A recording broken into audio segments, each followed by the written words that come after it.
Commentary on John 1 19 to 28. This passage shifts from the majestic introduction of the Word, John 1 1 to 18, to a historical witness, John the Baptist, whose role is not to be the light, but to testify of it. The focus is identity, testimony, and transition.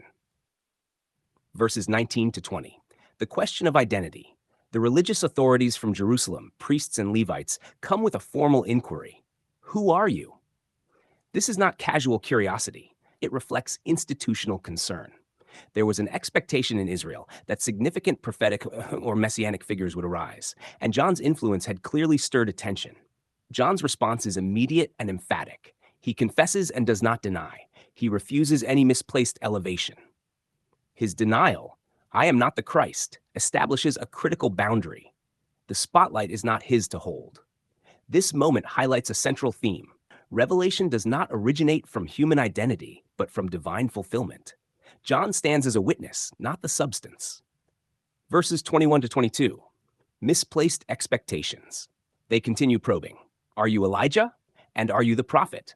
These questions arise from prophetic expectations rooted in texts like Malachi and Deuteronomy.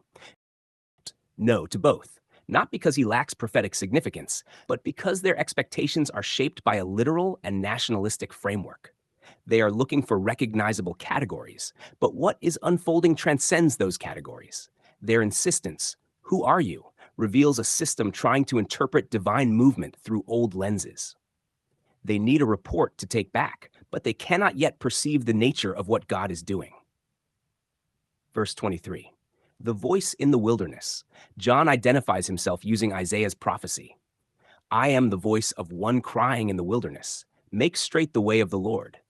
He does not claim to be the message, only the voice. A voice exists to carry something greater than itself. The wilderness setting is significant. It represents both separation from the religious system and the place where new beginnings emerge. The way of the Lord is not a physical road, but a spiritual unveiling. Preparation is not about geography, but about perception, clearing the obstruction that prevents recognition. Verses 24 to 25. The authority question. The Pharisees now question John's authority to baptize. If he is not the Christ, Elijah, or the prophet, then by what authority does he act? This reveals their framework. Authority must be tied to recognizable titles or institutional validation. John operates outside that system, which creates tension. Baptism, in this context, is not merely ritual cleansing, it signifies transition. It marks the end of one order and the anticipation of another.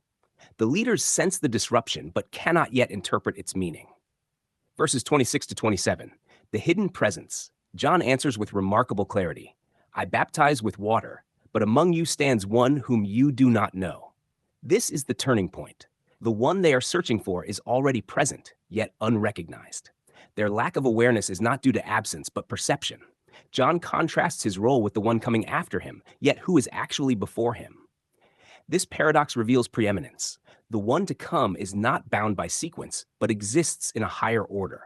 John's statement, I am not worthy to untie his sandal, expresses the vast distinction between witness and fulfillment. The transition is from preparation to realization, from shadow to substance. Verse 28. The setting, Bethany beyond the Jordan. The location grounds the narrative in real history, but it also carries symbolic weight. The Jordan represents crossing, movement from one state to another. This is a threshold moment. What is happening here is not merely local or temporary. It signals the closing of one age and the unveiling of another. Summary insight. John 1 19 to 28 presents a confrontation between expectation and fulfillment. The religious system seeks identity through categories. John points beyond categories. The authorities look for signs of arrival. John declares presence already among them. The focus shifts from external anticipation to internal recognition. John's role is transitional. He stands at the edge of two realities, announcing that what was long anticipated is no longer future, but present. The inability of the questioners to recognize this presence reveals the deeper issue, not lack of information, but lack of perception. The passage ultimately emphasizes that fulfillment does not conform to established expectations. It arrives quietly, already standing among you, awaiting recognition rather than announcement.